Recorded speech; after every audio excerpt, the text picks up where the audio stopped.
Good morning, everybody.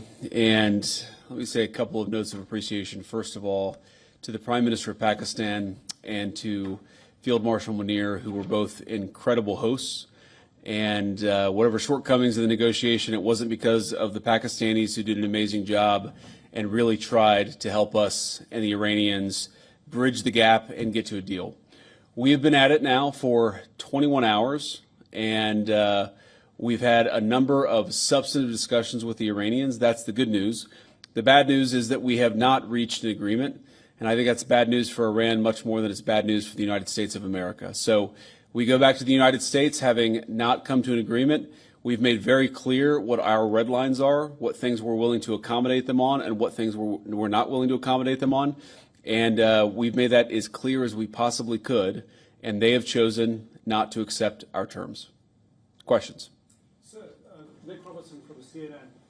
Precisely what have they rejected here? Can you help us understand it a little bit? Well, I won't go into all the details because I don't want to negotiate in public after we've negotiated for 21 hours in private. But the simple fact is that we need to see an affirmative commitment that they will not seek a nuclear weapon, and they will not seek the tools that would enable them to quickly achieve a nuclear weapon. That is the core goal of the President of the United States, and that's what we've tried to achieve through these negotiations.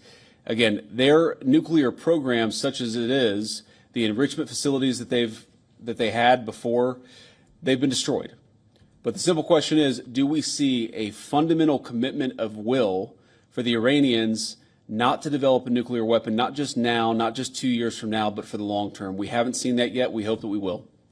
Jen. Was there a framework on anything? And also, did the Iranian frozen assets come up, and did you reach any conclusions on those frozen assets? We talked about all those issues, Jen, and we talked about a number of issues beyond that. And so certainly those things came up. But again, we just could not get to a situation where the Iranians were willing to accept our terms. I think that we were quite flexible. We were quite accommodating. The president told us, you need to come here in good faith and make your best effort to get a deal.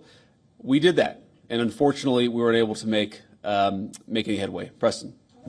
Mr. Vice President, how often did you communicate with President Trump throughout the negotiations? There were reports that there were multiple rounds where there were breaks in between negotiations. How often did you communicate with the president throughout those rounds, and what was he saying as you were going through these negotiations that you said fell short? Yeah, obviously we were talking to the president consistently. I don't know how many times we talked to him, a half dozen times, a dozen times over the past 21 hours. We obviously also talked to Admiral Cooper, to Pete, to Marco, to the entire national security team. We talked to Scott Bessent a number of times. So look, we were constantly in communication with the team because we were negotiating in good faith. And we leave here with a very simple proposal, a method of understanding that is our final and best offer. We'll see if the Iranians accept it. Thank you. Mr. Vice President, where does this just turn for moves? Did you going back to Prime Minister Netanyahu at all today? All right, that's a big development that's now finally come after 21 hours of negotiations. The U.S. Vice President has made it clear that there is no agreement with the Iranians. Huge development as the war touches a temporary pause for 2 weeks. 5 days are already over, and right now there is no deal between the Iranians and the Americans. All through these last 21 hours, ever since the U.S. delegation landed in Pakistan, there has been no development. JD Vance mentions that they were regularly in touch with their camp in the U.S., regularly in touch with Donald Trump, regularly in touch with Brad Cooper, Scott Bessent, Pete Hegseth. But as of now, they have put forward their final offer to the Iranians. Iranians now need to conclude or accept or not accept. What we stand for where we stand as of now, it is clear that the Iranians have not accepted the U.S. proposal. And the one point that JD Vance mentioned, he says, we do not want to negotiate in public. He mentions this very clearly.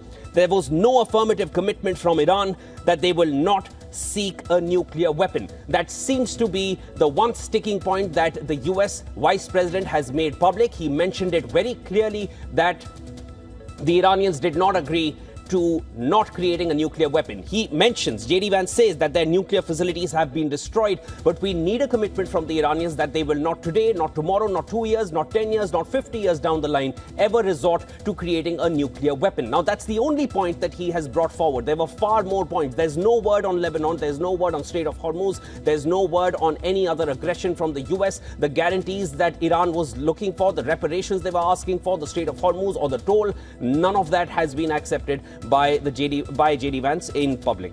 That's where things stand. And I'll quickly cut across to my colleague Susan, who's joining me from New York. Susan, we've just heard those limited remarks that came in from JD Vance. 21 hours, no negotiations, but no agreement. Give me more on how you assess these talks in the last 21 hours. So as we're talking, Siobhan, right now, he's taking questions from the media right now, and I think that we'll get a better understanding about where the U.S. stands.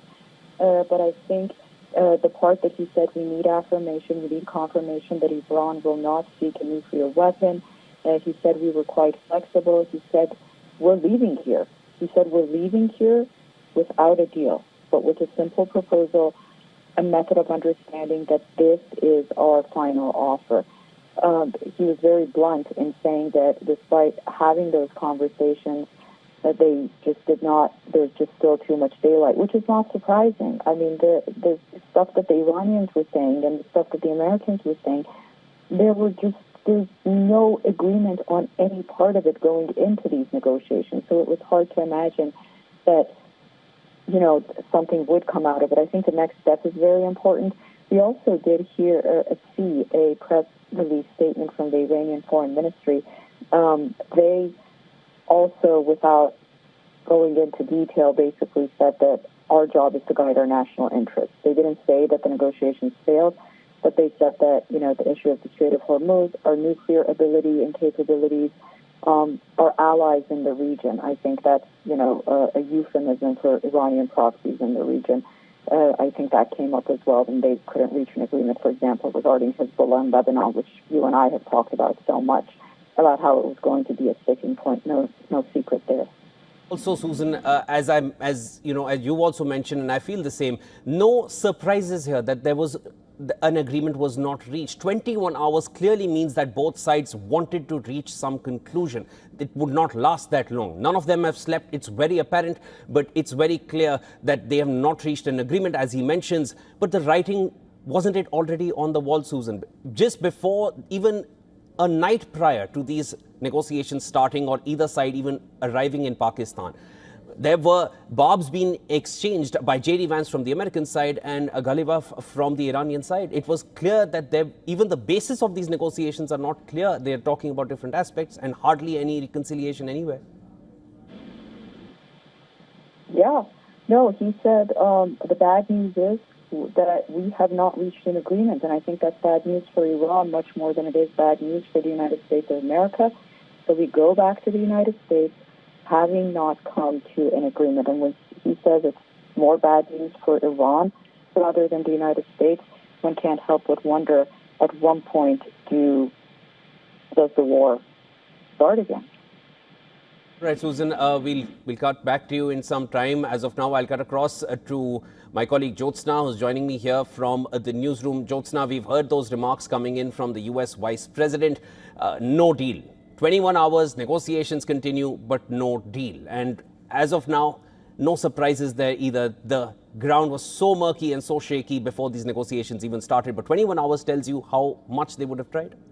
Absolutely, and I heard you and Susan talk as well. The fact that it was not really a surprise, considering the fact that there's so many sticking points, and it already seemed like none of them were wanted to go for a negotiation. I mean, they already had their own, talkings. For example, Iran had said that we're not going to go for talks unless there's a ceasefire in Lebanon.